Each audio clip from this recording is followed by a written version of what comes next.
نحمده الرجيم بسم الله الرحمن الرحيم يا أيها الناس اتقوا ربكم الذي خلقكم من نفس واحدة وخلق منها زوجها وبث منهما رجالا كثيرا ونساء واتقوا الله الذي تساءلون به والأرحام إن الله كان عليكم رقيبا আল্লাহ পাকের শুকরিয়া যে মহান মুনিব আমাদেরকে ঈমানের মতো নিয়ামত দান করেছেন। লক্ষ কোটি দুরূদ এবং সালাম কুল কায়নাতের নবী মুহাম্মদ আরবি সাল্লাল্লাহু আলাইহি ওয়াসাল্লামের প্রতি, যে নবীজির মাধ্যমে আল্লাহ তাআলা নারী সমাজকে খুশখবরি শুনিয়েছেন। রাসূলুল্লাহ সাল্লাল্লাহু আলাইহি ওয়াসাল্লাম পৃথিবীতে আগমন করে নারীদেরকে জান্নাতের নারী রমণীদের সরদার হিসেবে স্বীকৃতি দিয়েছেন। খাতুনে জান্নাত ফাতেমাতুজ জাহরা রাদিয়াল্লাহু তাআলা আনহা নবীজির ঘরে জন্মগ্রহণ করেছেন। নবীজির কন্যা হিসাবে তিনি ছিলেন। রাসূলুল্লাহ সাল্লাল্লাহু আলাইহি ওয়াসাল্লাম নারীদেরকে সম্মান করা এবং রমণীদের খোঁজ খবর রাখা, মেয়েদেরকে হাদিয়া তোহফা দেওয়া, এগুলো নবী সাল্লাল্লাহু আলাইহি ওয়াসাল্লাম আমাদেরকে শিখিয়েছেন, বলে গিয়েছেন। রাসূলুল্লাহ সাল্লাল্লাহু আলাইহি ওয়াসাল্লামের তিরোধানের পর রাসূলুল্লাহ সাল্লাল্লাহু আলাইহি ওয়াসাল্লামের আহলিয়ারা সাহাবা একরামদেরকে অনেক বিষয়ে পরামর্শ দিয়েছেন। তিনারা অনেক বেশি আমাদেরকে অনুপ্রেরণা জুগিয়েছেন। আমরা যখনই দেখি যে ইতিহাসের পাতায় তিনারা পৃথিবীতে এমন কোনো নজির নেই, যুদ্ধ পর্যন্ত তিনারা থামিয়ে দিয়েছেন। আমরা কিছু নারীদের সংস্কার চাই। আমি নারী সংস্কারের পক্ষে। আমি কেমন নারী সংস্কার চাই? আমি এমন একটা সংস্কারে পরিপূর্ণ নারী সমাজ চাই, যে নারীরা সুলতান সালাউদ্দিন আইয়ুবীকে পৃথিবীর মুখ দেখাবে। আমি এমন একটা নারী সমাজ দেখতে চাই, যে আমার মায়েরা, বোনেরা শাহ ওলিউল্লাহ মুহাদ্দিসে দেহলভী রহমতুল্লাহ আলাইহির গল্প শোনাবে আগামী প্রজন্মকে। আমি এমন একটা নারী সংস্কারের সমাজের প্রস্তাবনা করছি, যে সমাজের রমণীরা স্বপ্ন দেখবে যে হুসাইন আহমদ মাদানী তিনাদের গর্ভে জন্মগ্রহণ করবে। আমি এমন একটা নারী সমাজ সংস্কার প্রস্তাবনা রাখতে চাই, যে নারীরা সেই ফজরের পর কোরআন তেলাওয়াত করে। এমন সংস্কার চাই যারা ইচ্ছা করে নিজের দেহকে প্রদর্শন করে না। এমন একটা সংস্কারে পরিপূর্ণ সমাজ চাই, যে নারীরা পরপুরুষের সামনে উচ্চ আওয়াজে কথা বলে না। নিজেদের তাহজিব তামাদ্দুন, নারীরা নিজেদেরকে মনে করবে যে আমরা আল্লাহ তাআলার এক মেহমান এবং সম্মানিত সৃষ্টি। আমরা ইচ্ছা করলে আমাদের সাউন্ড যে কাউকে শোনাতে চাই না, দিতে পারি না। আমরা চাইলেই আমাদের দেহ, আমাদের সৌন্দর্য যে কাউকে আমরা দেখাতে পারি না। আমরা চাইলেই আমাদের কারুকার্য, আমাদের সৌন্দর্য, আমাদের জীবনযাপনের সার্বিক এগুলো আমরা যে কাউকে দেখাতে পারি না। আমি এমন একটা নারী সংস্কার এর প্রস্তাবের পক্ষে। এমন একটা সংস্কার নারীদের হোক আমি চাই, যার সাথে থাকে, যখন বাবার ঘরে থাকবে, এই নারী তখন বলবে, বাবা আমাকে লালন পালন করতে গিয়ে, আমাকে শিক্ষা দীক্ষা দিতে গিয়ে আপনি কোনো হারাম কাজে জড়াবেন না, হারাম উপার্জন করবেন না, আপনি আপনার স্রষ্টার হুকুমের বিরুদ্ধে আচরণ করবেন না। আমি এমন একটা নারী সংস্কার চাই, যে সংস্কারের পর নারীরা এমনিতেই নিজেরা এক স্রষ্টা আলাই কালিমাতুল্লাহ দ্বীনে মুহাম্মদ সাল্লাল্লাহু আলাইহি ওয়াসাল্লামের এই মিল্লাতে আমানতের জন্য নতুন করে পথ দেখাবে আমাদের আগামীর প্রজন্মকে। কেননা আমাদের বৃদ্ধরা বিক্রি হয়ে গেছে এবং তারা ক্লান্ত হয়ে গেছে। আমাদের যুবকরা আধুনিক হয়ে গেছে আমাদের কিশোররা মোটামুটি নারী লোভী হয়ে গিয়েছে। এই 3 জেনারেশন শেষ হওয়ার পর এরা যখন পুরোপুরি ধ্বংস হয়ে যাবে, যেভাবে হযরত নূহ আলাইহিস সালাম দোয়া করেছিলেন, আল্লাহ লা তাযার আলাল আরদি মিনাল কাফিরিনা দাইয়ারা, এদের কোনো বংশ, এদের কোনো জীবাণু, এদের কোনো জার্ম, এদের কোনো শুক্রাণু বা ডিম্বাণু আপনি অবশিষ্ট রাখবেন না।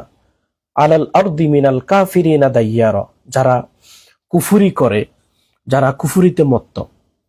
তো আমি চাই আমাদের এই 3 জেনারেশন, হায়াত তো শেষ হয়ে যাবে, পৃথিবী যেহেতু ঘুরছে, আমরাও যেহেতু ঘন ঘন অসুস্থতায় ভুগছি, আমরাও যেহেতু ভাইরাসের মোকাবেলা করতে পারছি না, আমরাও যেহেতু রবের রহমত আর দয়া নিয়ে বেঁচে থাকার আশা করছি না গুনাহের সয়লাবের সমুদ্রে থাকার কারণে, এবং খিলাফতের যে যুগটা ওটা তো আমরা হারিয়ে ফেলেছি, আমরা নিজেরা যুগ থেকে অনেক দূরে থাকার কারণে ওই যুগ পাওয়ার কোনো যোগ্যতা, কোনো ইস্তেদাদ, কোনো আকাঙ্ক্ষা রাখার মতো কোনো দাবি অথবা আক্ষেপ আমরা করাটাও বোকামি হবে। আমি এমন একটা সংস্কার পরিপূর্ণ সমাজ চাই, যেই সমাজের নারীরা সন্তানদেরকে দাওয়াত দিবে, মাটির নিচে হলেও কোরআন শিখাবে। কারণ কি, কোরআন এমন এক মহাগ্রন্থ যেটা 200 কোটি মুসলমান একসাথে গোটা পৃথিবীতে মানুষ মানে এমন একটা সংবিধান যেটা গোটা পৃথিবীতে আপনি সবাইকে মানাতে পারবেন, এমন কোন সংবিধান পৃথিবীতে কিন্তু আবিষ্কার হয়নি। পৃথিবীর কেউ সবাই সবার সংবিধান কিন্তু মানে না, কিন্তু আপনি যদি চান তাহলে কোরআনটা সন্তানকে আপনি চিনাতে পারেন, জানাতে পারেন। কারণ আপনার এই কোরআন কেন জানি আপনি যদি অনুবাদ পড়েন, আপনার চোখ বেয়ে বেয়ে আপনি মোহব্বতে, মায়াতে, দুঃখ বেদনাতে চোখের পানি বের হয়ে যাবে। আর আমি চাই এমন একটা সংস্কারে পরিপূর্ণ সমাজ, আগামীর প্রজন্মের রমণীরা সন্তানকে কোরআনের সুর শিখাবে, স্বর শিখাবে, লয় শিখাবে, এবং কোরআনের নতুন একটা স্বরধ্বনি শিখাবে, যেগুলো রন্ধ্রে রন্ধ্রে ফজরের পর সূরা ইয়াসিন তিলাওয়াত করতে পারবে সন্তান, বাবা মা সবাই মিলে। কারণ সমস্ত সংস্কার হয়েছে এবং যুগ জমান আধুনিক হয়েছে। সূরা ইয়াসিন তেলাওয়াত হলে কি হবে, সূরা ইয়াসিনের অনুবাদও যখন তিনি পড়বেন, তখন সূরা ইয়াসিনে আছে যে আল্লাহ তাআলা আমাদের হাত মুখে লক মেরে দিবেন, আল ইয়াউমা নাখতিমু আলা আফওয়াহিহিম। সেখানে আছে ইত্তাবিউ মাল্লা ইয়াসআলুকুম আজরাও ওয়া হুম মুহতাদুন, তোমরা কেন তাদের অনুসরণ করো না। সেখানে রয়েছে কিভাবে সত্যবাদীদেরকে মানুষ প্রতিরোধ গড়ে তোলে, কিভাবে তাদেরকে শাস্তি দেওয়ার কথা বলে, এগুলো রয়েছে সূরা ইয়াসিনে।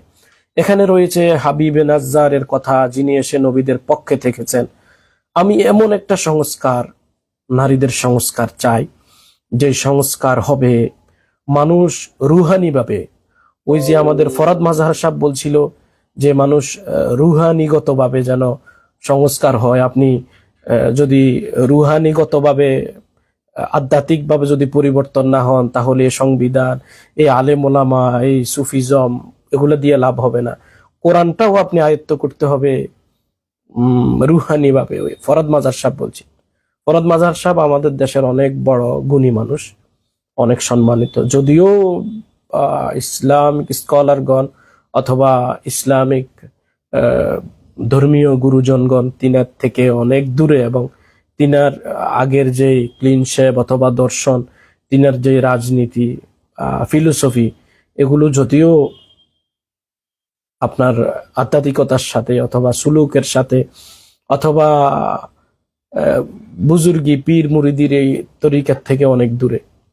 ফরদ মাজার সাহেবের আবার স্ত্রী একজন আছে আমাদের মাননীয় উপদেষ্টা, সেই হিসাবে আমরা একটু কথাবার্তা অথবা শব্দ চয়নের ক্ষেত্রে, তো আমরা চাই তিনের ওয়াইফও যে এখানে আছেন, আমরাও চাই নারীদের একটা সংস্কার হোক। নারীদের সংস্কার হলে হবে কি, সূরায়ে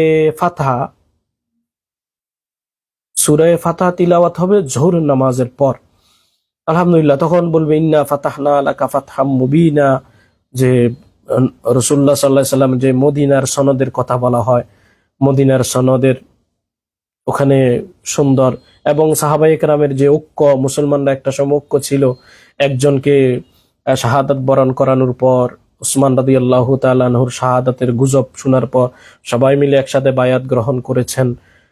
ওখানে আছে মুহাম্মদুর রাসূলুল্লাহি ওয়াল্লাযীনা মাআহু আশিদ্দাউ আলাল কুফফার রুহামাউ বাইনাহুম, যেখানে আছে মুহাম্মদুর রাসূলুল্লাহ সাল্লাল্লাহু আলাইহি সাল্লামের সাহাবায়ে কেরাম ঐক্যমত ছিলেন, এবং নবীজি যে আল্লাহর রসুল, তারা শক্তের ভক্ত নরমের জম এরকম নয়।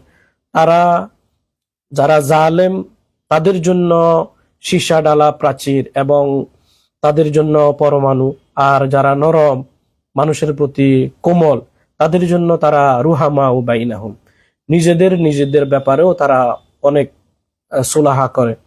আমি এমন একটা নারী সংস্কার চাই, যে সংস্কার হবে আসরের নামাজের পরে সূরায়ে নাবা আম্মা ইয়াতাসালুন তেলাওয়াত করা হবে, যেখানে বলা হবে আম্মা ইয়াতাসালুন, নবীজি ওরাকে জিজ্ঞাসা করতেছে ওই বিভীষিকাময় মুহূর্তের কথা, পাহাড় উড়ে যাবে, এই ধরনের কেয়ামত ঘনিয়ে যাবে, আল্লাহ তাআলা কি কি দিয়েছেন, আলাম নাজআলিল আরদা মিহাদা ওয়াল জিবালা আওতাদা ওয়া খালাকনাকুম আজওয়াজা, আপনাদের জন্য জোড়ায় জোড়ায় স্ত্রী আল্লাহ তাআলা বানাইছেন।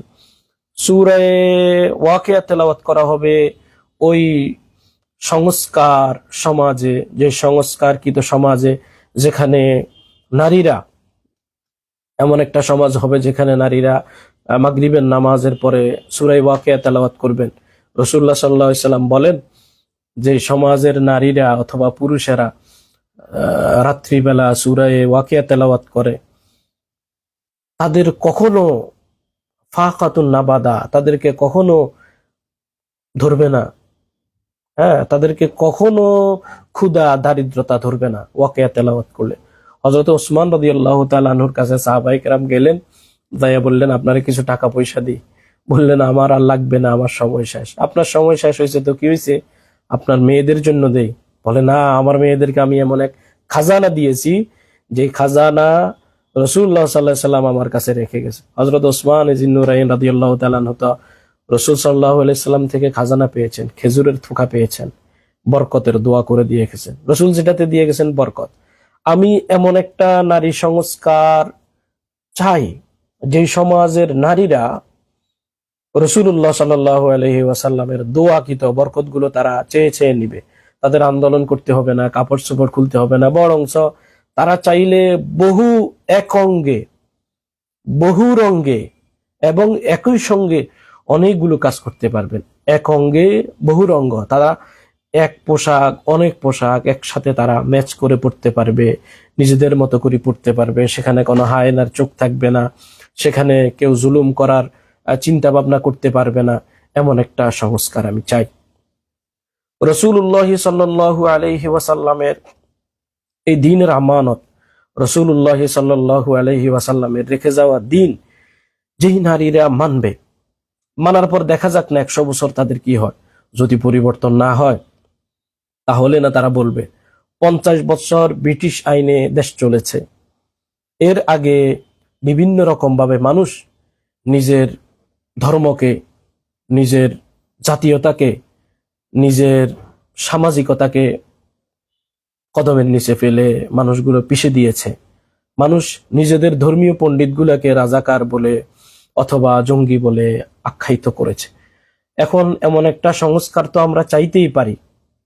যেমন আমাদের এক মুরব্বী বলছিল, আমাদের রমণী নারীদেরকে বলছে যে আপনারা এই আলেম ওলামাদের সন্তানদেরকে পেটে নিবেন না, এই আলেম ওলামাদেরকেও আপনারা জন্ম নিবেন না। আমিও বলি হ্যাঁ, আপনারা এই ধরনের যারা আছে, যারা পল্টিবাজ অথবা রাজনীতি চেঞ্জ করে, ক্ষমতার মোহে সবকিছু চেঞ্জ করে, তাদেরকেও দেখার একটা সময় তো এসেছে। আপনারাও একটু পরিবর্তিত হন। আপনারা এই আলেম ওলামা আর লালন পালন করতে হবে না। আপনারা সুলতান সালাউদ্দিন আইয়ুবীকে ধারণ করুন, আপনারা নুরুদ্দিন জঙ্গিকে ধারণ করুন, আপনারা পৃথিবী জগৎ বাসা শাহ অলিউল্লাহ মুহাদ্দিসে দেহলভী রহমতুল্লাহ আলাই, শাহ আব্দুল আজিজ মুহাদ্দিসে দেহলভী রহমতুল্লাহ আলাই, শাহ আব্দুল গনি রহমতুল্লাহ আলাই, এভাবে বাংলার প্রথম মুহাদ্দিস আল্লামা সাহিদ আহমদ সন্দিবী রহমতুল্লাহ আলাই, এগুলোর জন্য আপনারা আল্লাহর কাছে দোয়া করেন, আল্লাহ যেন আপনাদেরকে একটা একটা সন্তান দেয় যারা আল্লামা শাহ সুলতান আহমদ নানুপুরি রহমতুল্লাহ আলাই হবে। আপনাদের সন্তানগুলো হবে জগৎ বিখ্যাত আল্লামা শাহ জমির উদ্দিন নানুপুরি রহমতুল্লাহ আলাই। আপনাদের সন্তানগুলা হবে আল্লামা শাহ আহমদ শফি রহমতুল্লাহ আলাই। আপনাদের সন্তানগুলো হবে আল্লামা জুনাইদ বাবুনগরী রহমতুল্লাহ আলাই। আপনারা লালন পালন করবেন মুফতি আজম মুফতি ফয়জুল্লাহ শাহ হুজুর রহমতুল্লাহ আলাই। আপনারা জগৎ বিখ্যাত, বাংলাদেশ বিখ্যাত অথবা জগৎ বিখ্যাত বীর বাহাদুরের মা হয়ে যান। আমরা এমন একটা সংস্কার চাই। সত্যি আমরা নারী সংস্কারের পক্ষে। যেই নারীরা অযথা টিকটক, ফেসবুক, ইউটিউব অন্যের জিনিস দেখে দেখে সময় কাটায় না, আমরা চাই তারা বাস্তবতা পড়ুক, তারা এমন একজন সম্মানিত মানুষের জীবনী পড়ুক যে সম্মানিত মানুষ এই নারীদেরকে সম্মান দিয়েছেন। আমরা চাই এমন একটা সম্মানিত মানুষের ছায়ায় তারা বেড়ে উঠুক যে সম্মানিত মানুষ বৃদ্ধ বয়সে রাসূলুল্লাহ সাল্লাল্লাহু আলাইহি ওয়াসাল্লাম নিজে নবুয়তের চাদর বিছিয়ে দিলেন। সাহাবায়ে কেরাম বললেন, ইয়া রাসূলুল্লাহ, আপনি যে চাদর বিছিয়ে দিলেন একটা বৃদ্ধা মহিলার জন্য। সাহাবায়ে কেরাম, উনি আমার দুধমাতা হালিমাতুস সাদিয়া। রাসূলুল্লাহ সাল্লাল্লাহু আলাইহি ওয়াসাল্লামের ছায়ায় থাকলে, রাসূলুল্লাহ সাল্লাল্লাহু আলাইহি ওয়াসাল্লামের কথা, রাসূলুল্লাহ সাল্লাল্লাহু আলাইহি ওয়াসাল্লামের সাজানো দিনে যদি থাকে, তাহলে আমাদের পারিবারিক সামাজিক কোনো অশান্তি থাকবে না। আমি একটা সংস্কার পরিপূর্ণ সমাজ চাই, যেই সংস্কারের পর নারীরা নিঃসন্তানদেরকে চার কুল, ফালাক, নাস, ইখলাস, কুলিয়া, কাফিরুন পড়ে ফু দিতে পারে, যার ফুক করতে পারে। আমি এমন একটা সংস্কার নারীদের চাই যারা আলেম ওলামার কাছে সন্তানকে আর পাঠানো জরুরি মনে করবে না, নিজেরা ধর্মীয় বিষয়গুলা সন্তানকে শিখাতে পারবে। সন্তানকে চার বিষয় শিখা দিবে। সত্য বলতে হবে, সিদকু হাদিসিন, হিফজু আমানাতিন, আমানতের হেফাজত করবে, আমানতের হেফাজত, কথায় সত্যবাদিতা, আর হালাল খাবার, ওয়া ইফাতুন ফি তুমাতিন, হালাল খাবার শিক্ষা দিবে, ওয়া হুসনু খালিকাতিন, উত্তম চরিত্রের কথা শিক্ষা দিবে। আমি এমন একটা নারী সমাজের সংস্কারের প্রস্তাবনা পেশ করছি আল্লাহর দরবারে। আল্লাহ যেন আমাদেরকে এমন একটা নারী সমাজ দেয় যারা স্বামীকে পরিবর্তন করতে পারে। পুরুষগুলো যে সমাজের টিকটকার হয়ে গেছে, ফ্যাশন প্রিয় হয়ে গেছে, যারা স্ত্রীকে সময় দিতে চায় না, মোবাইল নিয়ে ব্যস্ত থাকে, ডিশ অ্যান্টিনা নিয়ে ব্যস্ত থাকে, সারাদিন নিজের চিন্তা ভাবনায় টাকার মেশিন, টাকা রোজগার করতে থাকে, যাদের কাছে না ফিলিস্তিনের মানুষ মরলে মায়া লাগে না, যাদের কাছে নিজ দেশের মানুষ গুম হয়ে গেলে খারাপ লাগে না, যাদের সমাজের নারীরা পতিতালয় খোলার জন্য পতিতাবৃত্তি, গণিতাবৃত্তি করার জন্য, যেটাকে নতুন ভাষায় গণিতাবৃত্তি করা হয়েছে, দেহ ব্যবসা, চামড়ার ব্যবসা করার জন্য ঢাকা শহরের প্রাণকেন্দ্রে তারা আন্দোলন করছে, এই সমাজের যুবকদের আমি মনে করি না বেঁচে থাকা আছে। আল্লামা ইকবাল বলেছেন, ভাই তুঝকো বাতাতা হো তকদীর উমাম কেয়া হ্যায়। আমি আপনাকে বলে দিতে পারি সৌভাগ্যের লক্ষণ কি জানেন? যদি মানুষের শিক্ষা থাকে, শিক্ষা মানে সুশিক্ষা থাকে, মানুষ তখন মাথা উঁচু করে দাঁড়াতে পারে। আর মানুষের যখন গান বাজনার তাল উঠে, তখন মানুষ এমনিতেই ধ্বংস হয়ে যায়। আমাদের সমাজের ধর্মীয় শিক্ষাঙ্গন বলেন, জেনারেল শিক্ষাঙ্গন বলেন, সবাই তো একটু সুযোগ খোঁজে, সবাই খুঁজতেছে, সবাই হাঁটতেছে, কারো 2টা, কারো 4টা, কারো 6টা, কারো আরো। তো যারা টাকার লিপসায় ঘুরতেছে, তারা টাকা খুঁজতেছে, টাকা টাকা টাকা ইনকাম করতেছে, টাকা আরো চায়। যাদের নারী লোভ, নারী আরো চায়, যারা দুনিয়া আরো চাচ্ছে। তো আমি চাই নারীরা এবার সংস্কার করুক, যেন পুরুষরা আর অবৈধ পথে পা না বাড়ায়। আমি এমন একটা সংস্কার এর প্রস্তাব এর পক্ষে, যে সমাজের নারীরা নিজেরা আবার সেই সময়ের মতো গর্জে উঠবে, যে সকালবেলা কোরআন তেলাওয়াত করবে, আজানের সময় সন্তানকে নামাজে পাঠিয়ে দিবে স্বামী সহ, রাত্রিবেলা অতি দ্রুত সকলে ঘুমিয়ে যাবে, তাহাজ্জুদে স্বামীকে তিনি সঙ্গে রাখবে, সন্তানকে মুনাজাতে রাখবে। আবার দুপুর বেলা টাইম মতো খাবারটা সবাই একসাথে খাবে, একটু বিশ্রাম করবে, মাগরিবের জিকির আজকার করবে, এশারের পর আল্লাহর কাছে মুনাজাত দিবে। আমি এমন একটা সংস্কার চাই। আমাদের তো অনেক মহিলা মাদ্রাসা হয়েছে, আমাদের নারীদের নিরাপত্তা আমরা দিতে পারছি না। আমাদের অনেকগুলো আলহামদুলিল্লাহ স্কুল, কলেজ, ভার্সিটিতেও আমাদের অনেক মেহনত হয়েছে, ভাইদেরকে শেষ পর্যন্ত আমরা পাচ্ছি না।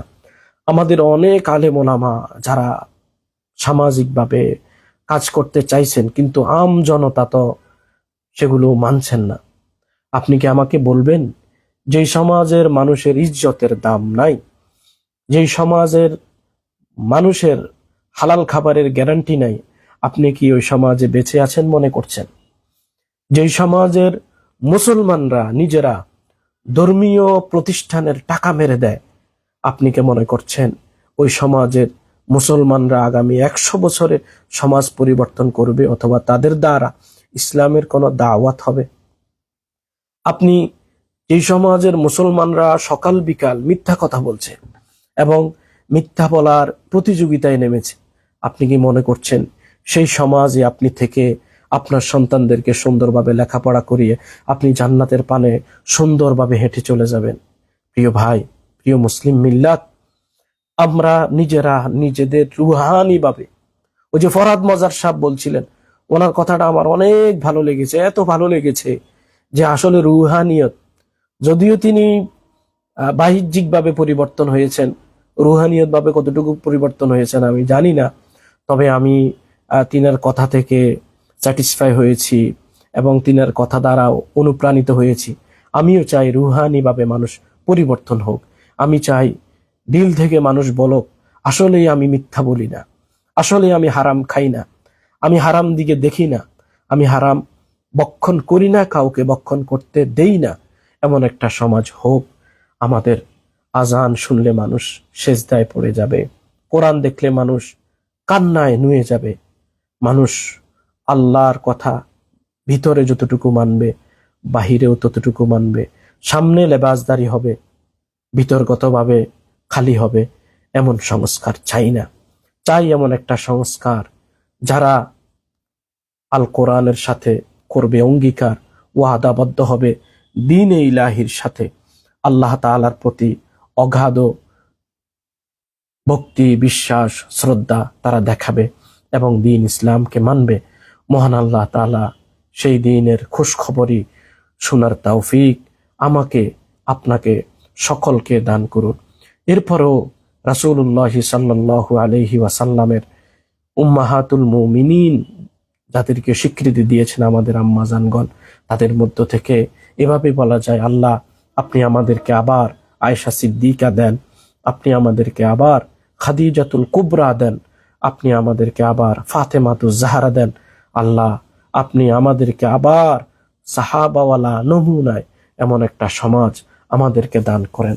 আল্লাহ আমাদের সকলকে দ্বীন ইসলাম নিজে মানার, অপরকে মানানোর মতো তৌফিক, হিম্মত দান করে দেন। আল্লাহ আমার দ্বারা কারো ক্ষতি হয় না যেন এই দুনিয়ায়, আমি কারো ভয় না করি, মরে গহু